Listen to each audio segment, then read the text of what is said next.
Hello అండి, అందరికీ నమస్తే. Good morning. నేను మీ శ్రీనివాస్ని. న్యూస్ అనాలిసిస్ వీడియోకి స్వాగతం. ప్రతి ఒక్కరు చివరి వరకు చూడండి అండ్ లైక్ చేయండి, షేర్ చేయండి. కొత్త వాళ్ళు అయితే సబ్స్క్రైబ్ చేసుకోండి.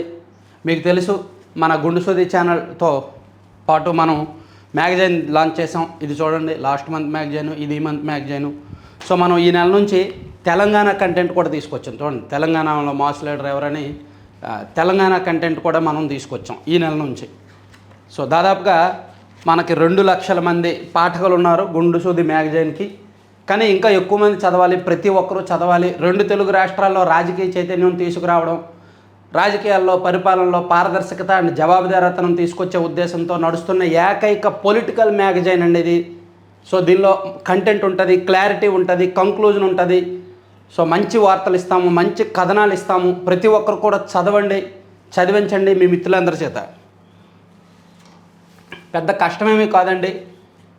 దీని విలువ నెలకి 50 రూపాయలే. కాకపోతే డెలివరీ ఛార్జెస్తో కలిపి 100 రూపాయలు తీసుకుంటున్నాం. ఎవరైనా నేరుగా తీసుకుంటానంటే 50 రూపాయలకే ఇస్తాం. కాకపోతే నేరుగా తీసుకోవడానికి అవ్వదు, మా స్టూడియో మా ప్రింటింగ్ ఉండేది విజయవాడ కదా.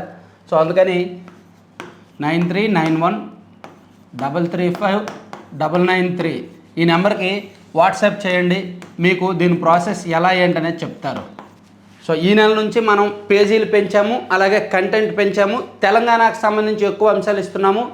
తెలంగాణలో కూడా ఇంకా అగ్రెసివ్గా మనం ఇస్తామన్నమాట. చూడండి, ఈ నెల మనం జిహెచ్ఎంసీ ఎలక్షన్స్ నేపథ్యంలో ఒక ముందస్తు కథనం ఇచ్చాము.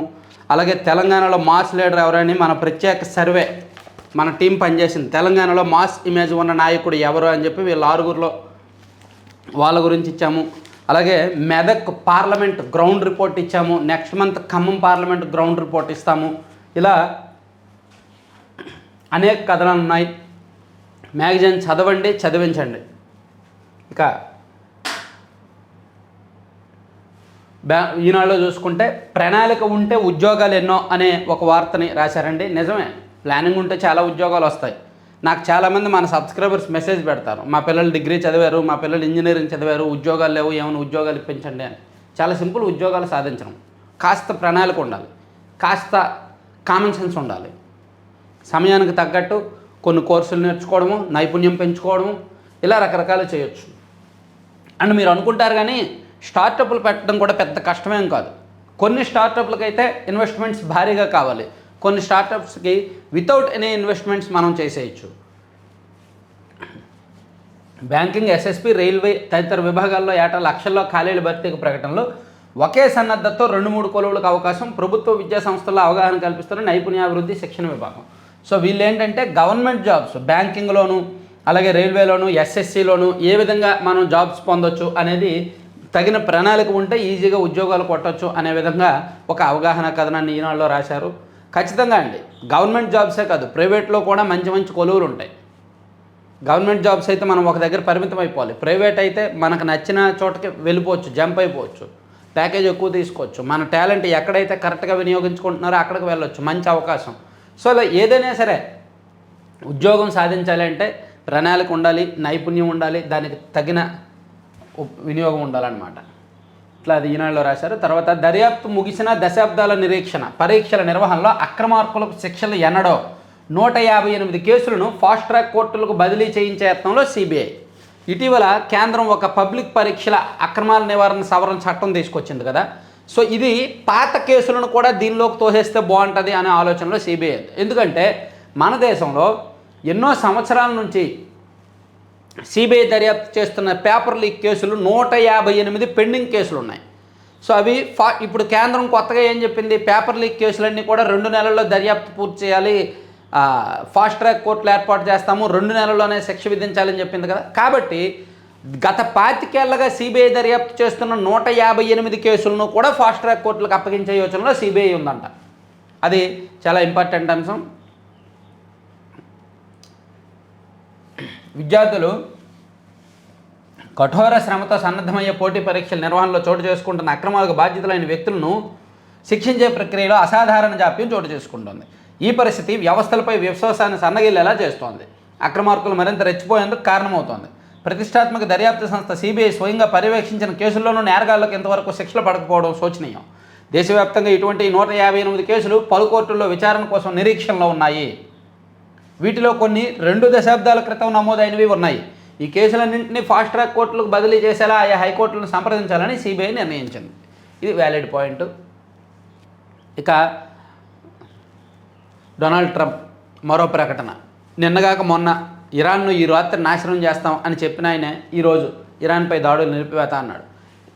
గడిచిన 6 నెలల నుంచి ఈ యుద్ధం మొదలైనప్పటి నుంచి భిన్నమైన ప్రకటనలు ఇవ్వడం ఆయనకు అలవాటైపోయింది, చదవడం మనకు అలవాటైపోయింది.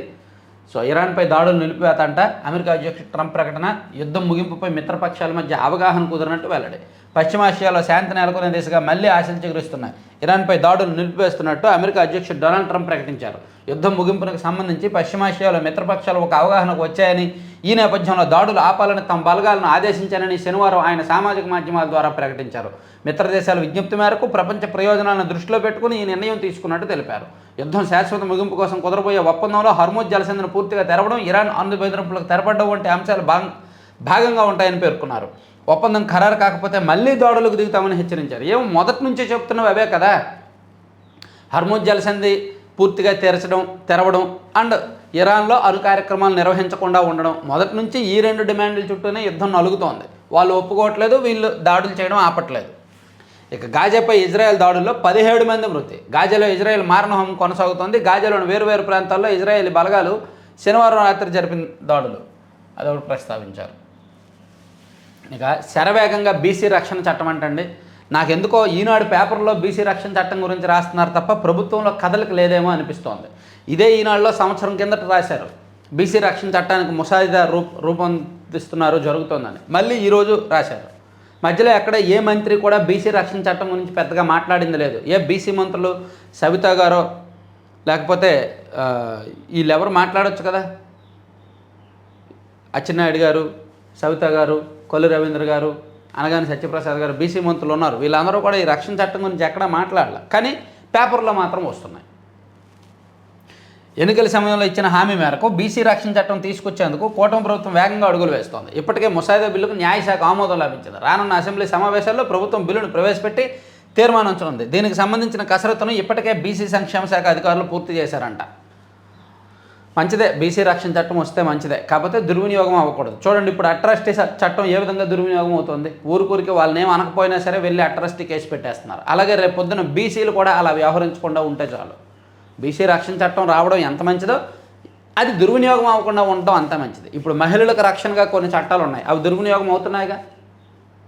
నచ్చినంత కాలం ఉంటున్నారు, నచ్చని రోజు వెళ్ళి వేరే కేసు పెట్టేస్తున్నారు. అదే జరుగుతుంది.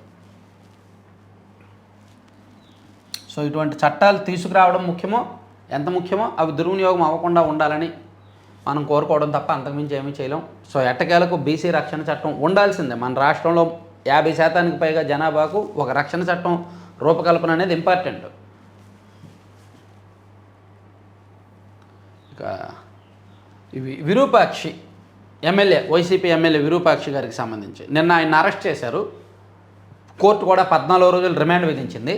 యాక్చువల్ అక్కడ జరిగిందేంటి, పత్రికలు రాసిందేంటి, ముఖ్యంగా సాక్షి వాళ్ళు రాసిందేంటి, ఆ బాధిత మహిళ వీడియో చూస్తే మనకు అర్థమవుద్ది.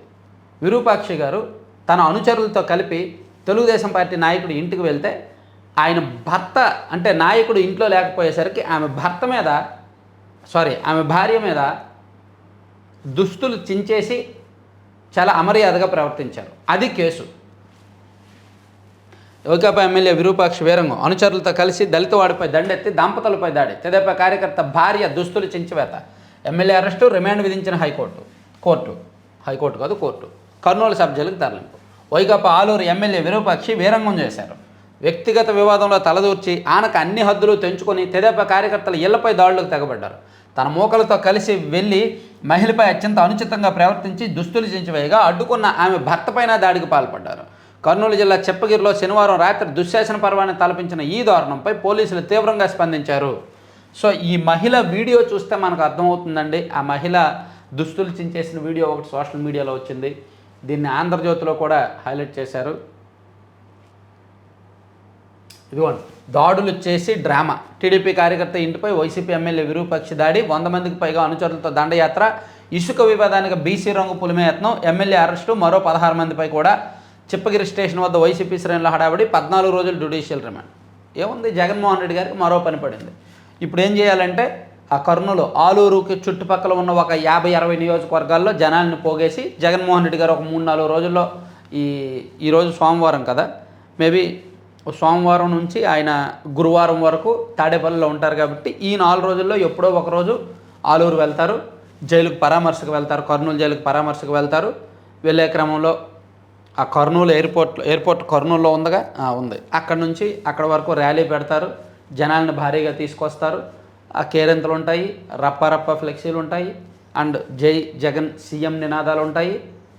సో అదొక హడావిడి చేయడానికి, దీన్ని రాజకీయంగా వాడుకోవడానికి మంచి అవకాశం. అయితే ఇక్కడ అసలు కేసు ఏంటి, ఇక్కడ బాధిత మహిళ ఎవరు, ఎస్సీ మహిళను దుస్తులు చించడం ఎంతవరకు కరెక్ట్, ఇవన్నీ కూడా ఆలోచించాలి, పూర్వపరాలు ఆలోచించాలి. పార్టీ పరంగా నిజ నిర్ధారణ కమిటీ వేసుకొని నిజాల్లోకి వెళ్ళాలి.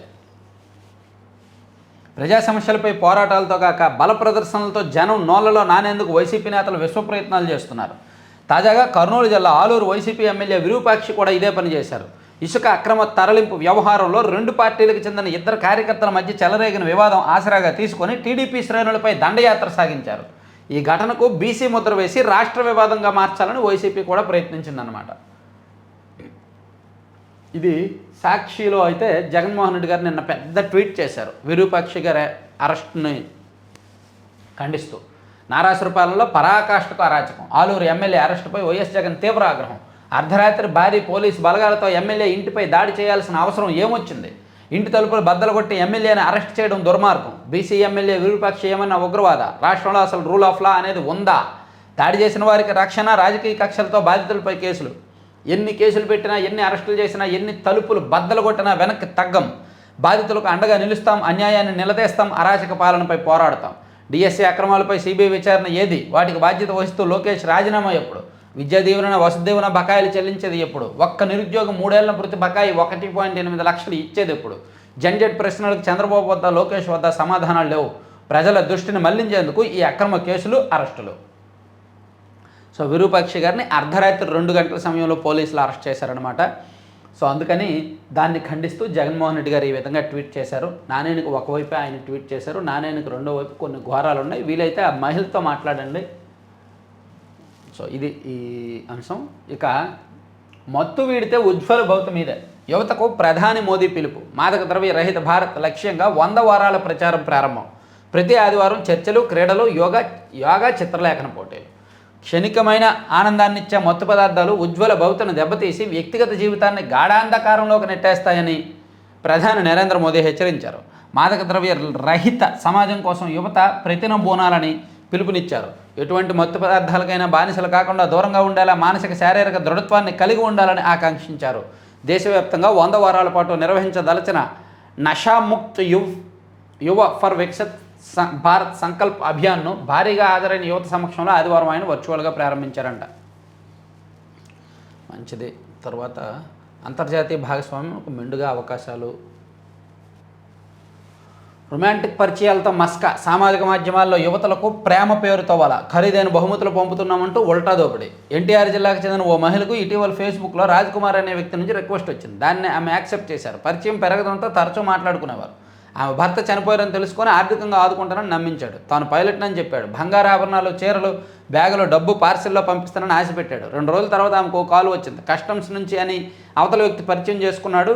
పార్సిల్కు 37,500 కట్టాలని చెప్పాడు. దీంతో ఆమె అతను సూచించిన ఖాతాలో డబ్బులు వేసింది. అనంతరం ఈడీ నుంచి ఆయన మరొకరు ఫోన్ చేసి పార్సిల్లో $80,000 ఉన్నాయని, మనీ లాండరింగ్ కింద కేసు నమోదవుతుందని భయపెట్టి దీంతో విడతల వారీగా ఆమె 7 లక్షలు బదిలీ చేసిందంట. అబ్బబ్బబ్బా, కొత్త స్కామ్. పైలట్ నేను పరిచయం చేసుకొని నీకు అన్ని గిఫ్ట్లు పంపిస్తానని చెప్పి, ఆ గిఫ్ట్లు పార్సిల్ దగ్గర కొరియర్ వాళ్ళ దగ్గర ఉండిపోయి అవి తీసుకోవాలని చెప్పి ఆ కొరియర్ వాళ్ళు ఫోన్ చేస్తే ఇంత డబ్బులు కట్టిందంట ఆమె. పాపం. ఇది 2 వైపులు జరుగుద్ది. యువతులు కూడా అబ్బాయిలకు ఫోన్ చేస్తారు, అబ్బాయిలు కూడా అమ్మాయిలకు చేస్తున్నారంట. అంత కరువులో ఉన్నారంటే జనం, నాకు అర్థం కావట్లా. అంత ఈజీగా మోసపోతున్నారేంటి? కామన్ సెన్స్ వదిలేసి కరువులోకి వెళ్ళిపోయి కూరలో చిక్కుకుంటున్నారు పాపం. రాజ్యాంగానికి లోబడి సముచిత తీర్పులు ఇస్తా. పౌర సన్మాన సభలో హైకోర్టు న్యాయమూర్తి జస్టిస్ సునీత. కపోతాల నుంచి బాల్కనీలని ఇలా కాపాడుకుందాం. సో పావురాలు ఎక్కువగా వస్తాయి కదా ఇళ్లలోకి. సో దాన్ని ఏ విధంగా కాపాడుకోవాలి, ఒక ఫెన్సింగ్ వేయమని రాశారు. తర్వాత అంతర్జాతీయ భాగస్వామ్యాలకు మెండుగా అవకాశాలు, ఆస్ట్రేలియా బృందంతో భేటీ సందర్భంగా సీఎం చంద్రబాబు. పింగళి వెంకయ్య చిరస్మరణీయులు, ప్రధాని ముఖ్యమంత్రి నివాళులు. తిరుపతి ఐఐటీలో solar manufacturing centre of excellence. AP ప్రభుత్వానికి చెందిన centre of excellence for energy transition Visakhapatnam, IIT Tirupati, Australia University of South Wales భాగస్వామ్యంతో ఐఐటి తిరుపతిలో solar manufacturing centre of excellence ఏర్పాటు చేయబోతున్నారంట. బాధిత మహిళ సుచిత్రను పరామర్శిస్తున్న ఇది చూడొచ్చు. ఇక నగదు వాడుకున్నాం, నగలు వదిలేసాం, దొంగలించిన సొత్తును ఇంట్లోకి విసిరేసిన దొంగలు. చోరీ చేసిన సొమ్మును ఆగంతకులు 2 వారాల తర్వాత తిరిగి అదే ఇంట్లోకి విసిరేసి వెళ్ళిపోయిన ఘటన కాకినాడ జిల్లా కరపలో ఆదివారం చోటు చేసుకుందంట. 6.5 లక్షలు విలువ చేసే బంగారు ఆభరణాలు, 50,000 నగదు చోరీ చేశారు. సో దాంతో వాళ్ళు, మేము చేసింది తప్పే, దొంగలించిన నగదులో 22,000 సొంత అవసరాలకు వాడుకున్నాం, తిరిగి ఇవ్వలేమంటూ ఓ కాగితంపై రాసి పడేశారు. దొంగతనం చేసి కొంత వాడుకొని మిగిలిన మళ్ళీ ఆ ఇంట్లోనే విసిరేసి వెళ్ళిపోయారంట. పోన్లే, ఏదో ఒకటి తిరిగి వచ్చిందిగా అనే సంతోషంలో వాళ్ళు ఉన్నారు. తక్కువ ధరకే నాణ్యమైన బియ్యం రైతు బజార్లు, రైస్ మిల్ అవుట్లెట్లో లభ్యం. పౌర సరఫరాల శాఖ మంత్రి నాదెళ్ల మనోహర్. మనసులో ఒత్తిడి, పళ్ళపై రాపిడి, దంతాలు అరిగిపోవడం, పళ్ళ చిప్పింగ్, పగుళ్ళు, దవడ నొప్పి, తలనొప్పి ఇవన్నీ ఎక్కువ ఉంటాయంట. ఇక పొగాకు రైతులకు 50,000 వడ్డీ లేని రుణం. కేంద్ర సహాయ మంత్రి పెమ్మసాని వెల్లడి. అంతర్జాతీయంగా నెలకొన్న సంక్షోభ పరిస్థితుల్లో అధిక ఉత్పత్తి కారణంగా ఇబ్బందులు ఎదుర్కొంటున్న పొగాకు రైతులను ఆదుకోవడానికి కేంద్రం నుంచి 2 ఏళ్లకు 50,000 వరకు వడ్డీ లేని రుణం ఇవ్వనుంటూ కేంద్ర కమ్యూనికేషన్లు గ్రామీణాభివృద్ధి శాఖ సహాయ మంత్రి చెప్పారు. ఇక్కడ నాదొక రిక్వెస్ట్ అండి, అసలు పొగాకు సాగు ఎంకరేజ్ చేయొద్దు కదా, పొగాకు సాగుని ఎంకరేజ్ చేయొద్దు. ఆ పొగాకు వేస్తున్న రైతులను కౌన్సిలింగ్ ఇచ్చి వేరే పంటల వైపు మళ్లించండి. సాయికృష్ణ కేసులో సురేష్ ఆచూకీకి సిట్ వేట. నాగరాజు అరెస్ట్ అయినప్పటి నుంచే అజ్ఞాతంలోనే ఉన్నాడంట సురేష్. నాగరాజుకి అన్నీ తానే వ్యవహరించి ఈ కేసులో మొత్తం పూర్వపరాలు మొత్తం చూసుకున్న సురేష్ అనే వ్యక్తి అప్పటి నుంచి అజ్ఞాతంలో ఉన్నాడంట, దొరకలేదు. ఇంకా నాగరాజు ఏమో నోరు విప్పట్లేదు, సురేష్ ఏమో దొరకట్లేదు. ఇంకో వారం 10 రోజులు అయితే ఈ కేసును రాష్ట్రం మర్చిపోద్ది. పాప ఆయన తల్లి, సాయికృష్ణ తల్లి విజయలక్ష్మి మీడియా ముందుకు వచ్చో కోర్టులో కేసు వేసో దాన్ని గుర్తు చేయాల్సి ఉంటుంది. ఇక సిలికానాంధ్ర శాఖలో 3 గిన్నీస్ రికార్డులు. 1014 మంది గాయకులతో అన్నమయ్య, త్యాగయ్య, రామదాస్ కీర్తనలు, వైభవంగా రజతోత్సవాలు, 10,000 మంది హాజరు. విదేశాల్లో తెలుగు సాహిత్యం, సంస్కృతి, సాంప్రదాయాల కళను భావితరాలకు అందించడమే లక్ష్యంగా పనిచేస్తున్న సిలికానాంధ్ర సంస్థ 3 గిన్నీస్ వరల్డ్ రికార్డులు సొంతం చేసుకుందంటండి. సూపర్.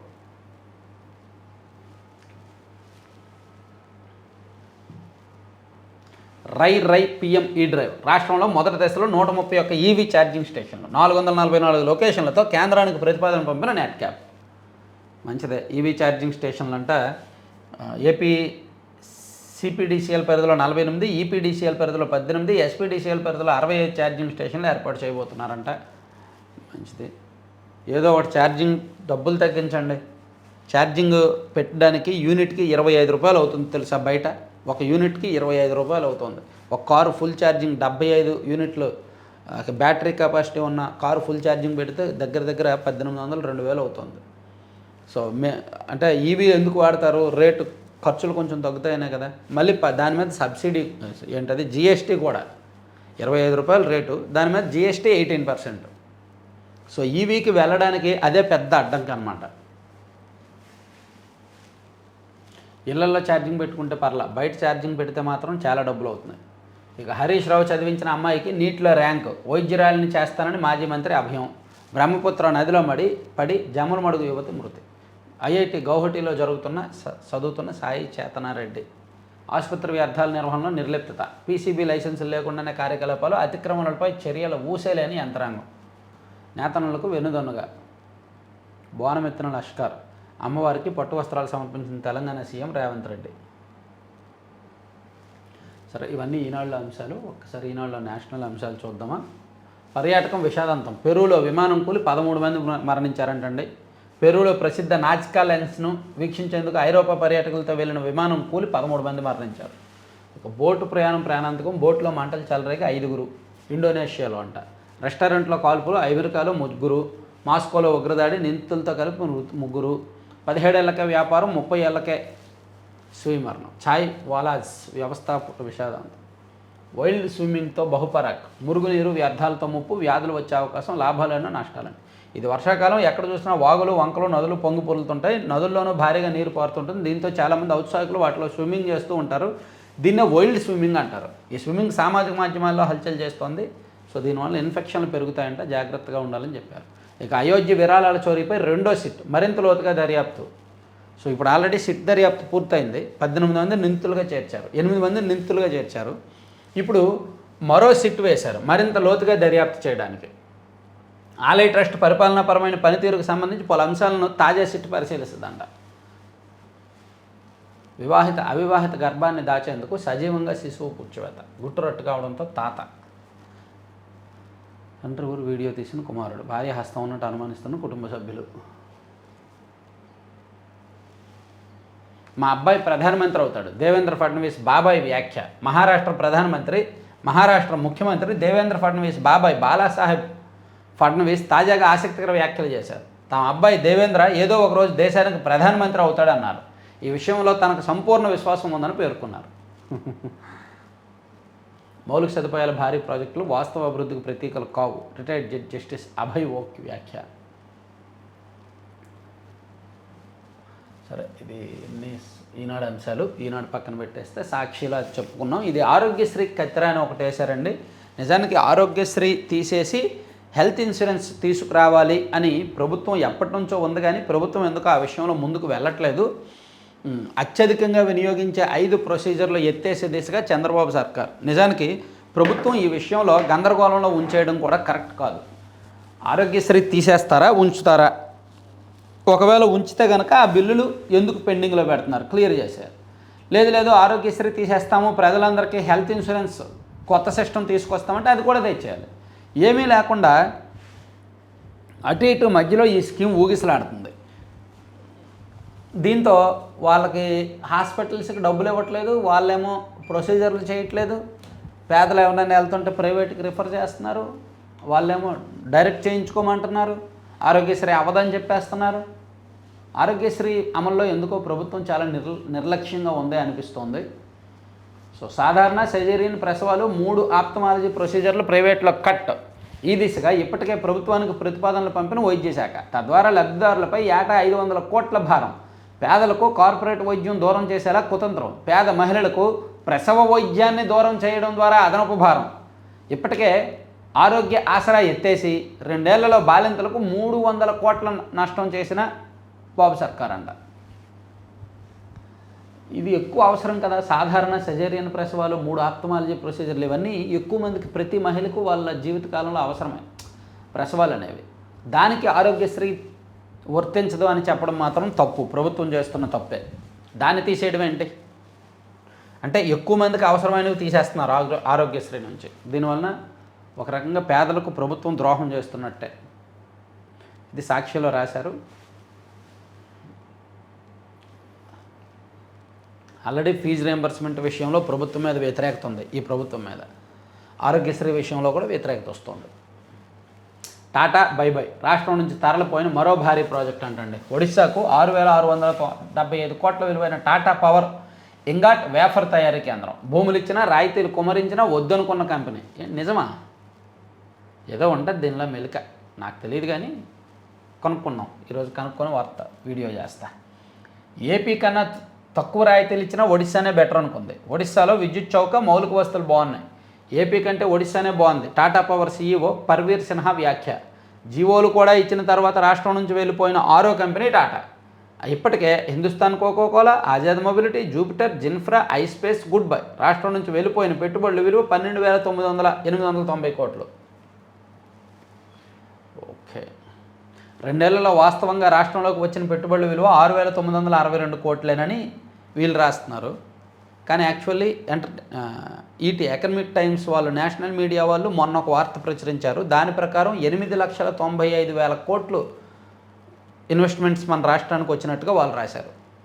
దేశంలో మహారాష్ట్ర టాప్లో ఉంది 11,23,000 కోట్లతో. సెకండ్ ప్లేస్లో ఆంధ్రప్రదేశ్ ఉంది 8,95,000 కోట్లతో. కానీ ఇక్కడ మాత్రం 2 ఏళ్లలో 6,962 కోట్ల పెట్టుబడులు వచ్చాయని రాస్తున్నారు. డిఎస్సీ అక్రమాలపై సమరభేరి. నష్టపోయిన అభ్యర్థులకు న్యాయం చేయాల్సిందే. 10,000 పోలీసు ఉద్యోగాలు భర్తీ చేయాలి, లేదంటే జంతర్ మంతర్ తరహా ఉద్యమానికి సిద్ధం. డిఎస్సి అభ్యర్థులు, పోలీసు ఉద్యోగార్థులు వెళ్తామని. డిఎస్సిలో అక్రమాలు, కేవలం 2,500 కానిస్టేబుల్ పోస్టుల భర్తీ, ఫీజు రియంబర్స్మెంట్ బకాయిలతో నిండా ముంచిన కూటమి ప్రభుత్వంపై పోరాటం కోసం నిరుద్యోగులు ఒక్కటయ్యారు. డిఎస్సి అభ్యర్థులు, కానిస్టేబుల్ ఉద్యోగార్థులు నిరుద్యోగులతో జేఏసీ ఏర్పాటు చేశారు. ఈ డిమాండ్ల సాధన కోసం జంతర్ మంతర్ తరహా ఉద్యమానికి సిద్ధం కావాలని నిర్ణయించారంట. ఓకే, ఇక డిజిటల్ దిగ్గజాలు దారెట్టు. ఏఐ రాకతో ఇంటర్నెట్ కంపెనీలు సతమతం, విలువ పెంచుకోవడానికి వ్యూహాలు మారుస్తున్న తీరు. 10 ఏళ్లలో సమూలంగా మారనున్న ఇంటర్నెట్ ఎకానమీ. ఈరోజు ఆగస్టు 3వ తేదీ కదా. ఇదే సాక్షిలో మొన్న జూలై 31 నుంచి భారీగా ఉద్యమాలు జరగబోతున్నట్టుగా ఒక వార్త రాశారు. ఏది లేదా, ఇదిగో 29నో 30నో ఒక వార్త రాశారు, చూపిస్తా చూడండి.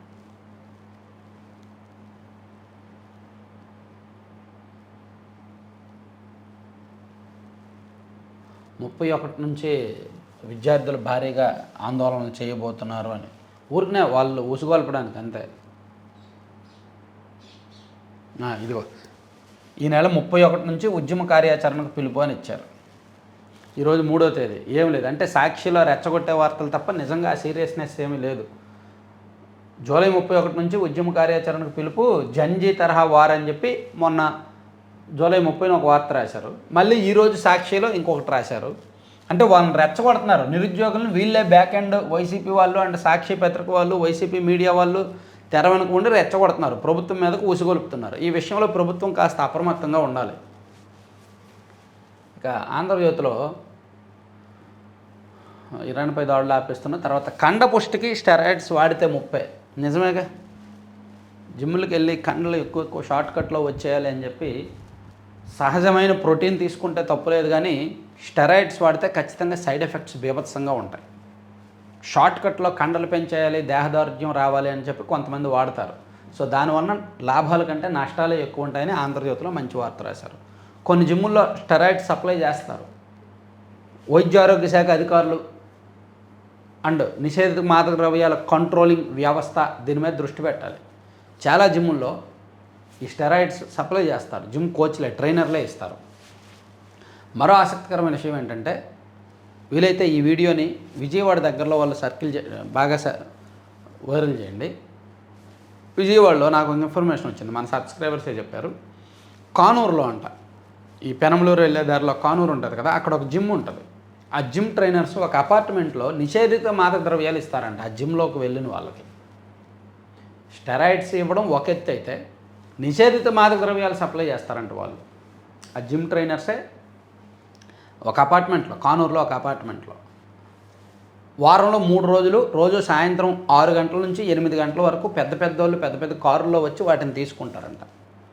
సో ఇది నాకు పక్కా ఇన్ఫర్మేషన్ వచ్చింది. నేను కూడా అక్కడ పోలీసులతో మాట్లాడాను, కాకపోతే అది మా లిమిట్స్ కాదు అని చెప్పి వాళ్ళు చెప్పారు. నాకు వేరే వాళ్ళ పరిచయం లేక నేను పెద్ద చెప్పలేదు. అయితే దీని మీద ఒక నిఘా అయితే పెడితే మంచిది, చాలా పెద్దది. విజయవాడలో కానీ గుంటూరులో కానీ చాలా చోట్ల ఇది ఎక్కువ కల్చర్ ఉంది.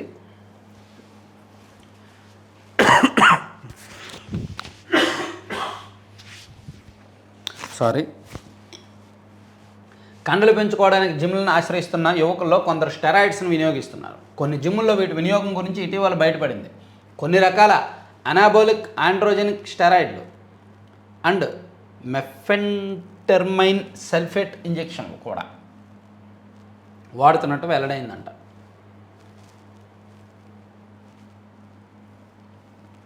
ఇక ఒక ఐపీఎస్ అధికారి అంటండి, ప్రస్తుతం పోస్టింగ్లో ఉన్న ఒక ఐపీఎస్ అధికారి చంద్రబాబు గారిని బద్నాం చేసి జగన్ను మళ్ళీ అధికారంలోకి తీసుకురావడానికి తన అధికారాలన్నీ వాడుతున్నారంట. ఆయన సీనియర్ పోలీస్ అధికారి, రిటైర్మెంట్కి దగ్గరలో ఉన్నారు, చట్టం గురించి బాగా తెలిసిన వ్యక్తి, చట్టాన్ని కాపాడడం తన బాధ్యత. కానీ ఆయన చేయకూడని పనులన్నీ చేస్తున్నారు. గత ప్రభుత్వంలో జరిగిన లిక్కర్ స్కామ్లో నిందితులను ఎలా కాపాడాలి, కూటమి ప్రభుత్వాన్ని ఎలా బద్నాం చేయాలి, జగన్కు ఎలా అండగా నిలవాలి, ప్రస్తుతం ఆయన అజెండా ఇదే. ఇందుకోసం తాడేపల్లిలో ఏకంగా ఓ ఆఫీసును కూడా తెరిచినట్టు తెలుస్తోంది. తనకు అనుకూలంగా ఉన్న కొందరు అధికారులను కూడగట్టుకుని నిందితులతో చేయి కలిపారు.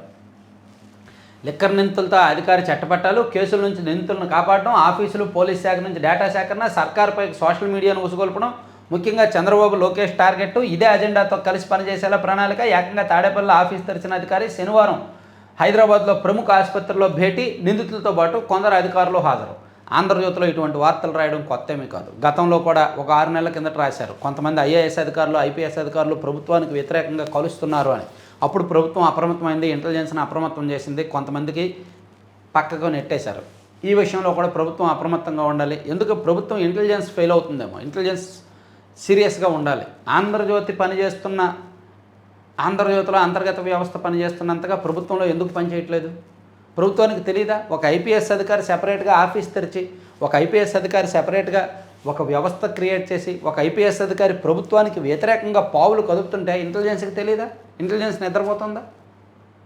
సో రాష్ట్రంలో ఇంటెలిజెన్స్ చాలా ఫెయిల్యూర్ అండి. ఇంటెలిజెన్స్ని సమర్థంగా వాడుకోవట్లేదేమో అనిపిస్తోంది.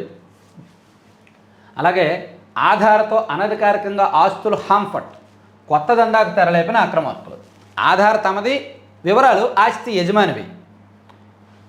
UIDAI వెబ్సైట్లోనే వివరాలు నమోదు. సందేహం లేకుండా సరిపోలుతున్న బయోమెట్రిక్స్. రిజిస్ట్రేషన్ చేస్తున్న సబ్ రిజిస్టర్లో తిరుపతి సహా పలుచోట్ల బయటపడ్డ మోసాలు. ఆధార్లో అక్షరం మార్చాలన్నా ఎంతో తతంగం. మరి పేరు, తండ్రి పేరు ఎలా మార్చేస్తున్నారు? బయోమెట్రిక్స్.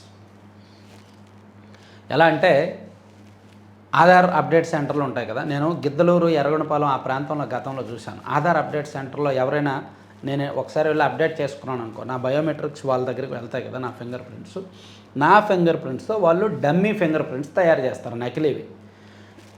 ఆ తర్వాత నేను లేనప్పుడు నాకు సంబంధం లేకుండా నా ఆధార్ని వాళ్ళే అప్డేట్ చేసుకుంటారు వాళ్ళకి నచ్చినట్టు. అలాగే చాలా చోట్ల చేస్తారు ఇవి. నేను గతంలో ఒక 2018-19లో ఈనాడులో ఉన్నప్పుడు గిద్దలూరులో చూసి దాని మీద ఒక స్టోరీ కూడా రాశాం. సో ఇలా చాలా చోట్ల జరుగుతున్నాయని రాసుకొచ్చారు. యేసోబు అనే వ్యక్తి అసలు ఆధార్, దీనిపై కనిపించే నెంబరు, వివరాలు, ఫోటో అన్నీ యేసోబువే. ఇది యేసోబు ఆధార్ నెంబర్తో తయారైన మరో ఆధార్. నెంబర్ ఒకటే, కానీ వివరాలు మాత్రం ఆస్తి యజమాని మునికృష్ణవి. ఒకే నెంబర్ ఉంటుంది, కానీ వివరాలు మార్చేస్తున్నారు. ఎవరికైతే ఆస్తులు ఉన్నాయో వాళ్ళ ఆస్తులు చూపించి వేరే వాళ్ళ పేదకు మళ్లించేస్తున్నారు. తిరుపతి శివారులో మంగళం పరిధిలో తోడా 1992లో 388 ఎకరాల పరిధిలో లేఅవుట్ వేసింది. ఇందులో తిరుపతికి చెందిన బాలాజీ 388 గజాల స్థలాన్ని కొనుగోలు చేశారు. ఆయన ఇటీవల ఈసీలో ఆస్తి మరొకరి పేరు మీద ఉన్నట్టు గుర్తించి విస్తుపోయారు. పరుగున సబ్ రిజిస్టర్ ఆఫీసుకు వెళ్ళి ఆరా తీయగా, ఆ స్థలాన్ని మీరు 2గా విభజించి విక్రయించింది మీరే కదా, ఆధార్ బయోమెట్రిక్స్ పేరు సరిపోవడంతో రిజిస్ట్రేషన్ పూర్తి చేశామని చెప్పారు.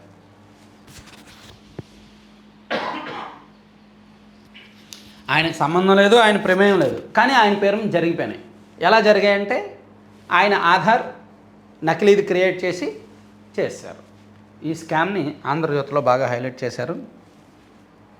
ఇక జంతర్ మంతర్ వద్ద అలజడి కుట్ర, బెంగాల్ సీఎం పైన దాడికి సన్నాహాలు, జైషే మహమ్మద్ ఉగ్ర సంస్థతో అనుబంధ ముఠా నుంచి ఆదేశాలు, హనీ ట్రాప్తో కీలక సమాచారం సేకరణ, మంత్రి కుమారుడు కిడ్నాప్తో భారీగా వసూలు చేసే పన్నాగం, అనుమానిత ఉగ్రవాది హమీంతో పాటు అతని ప్రియురాలు అరెస్ట్. సో ఇది జంతర్ మంతర్ దగ్గర ఈ జంజెడ్ CJP వాళ్ళ ఆధ్వర్యం ధర్నాలు జరిగాయి కదా, ఆ ధర్నాల్లో కొంతమంది ఈ ఉగ్రమూకలు కూడా వాళ్ళతో కలిసి వెళ్ళాలని ఒక ప్లాన్ చేసి ఆ ప్లాన్ని పోలీసులు బదనాం చేశారు. శ్రీశైలానికి మరో 12 TMCలు. మంచిది. సౌర విద్యారంగాల హబ్గా రాష్ట్రం. సీమ ఇక ఉద్యానమయం. 10 జిల్లాల్లో 201 క్లస్టర్లో 3 ఏళ్లలో అమలు. 1,00,000 కోట్లతో సీమ ఉద్యానవన అభివృద్ధి ప్రణాళిక. ప్రైవేటు భాగస్వామ్యంతో 60,000 కోట్లు. ప్రపంచ బ్యాంకు రుణం 40,000 కోట్లు. ఓకే.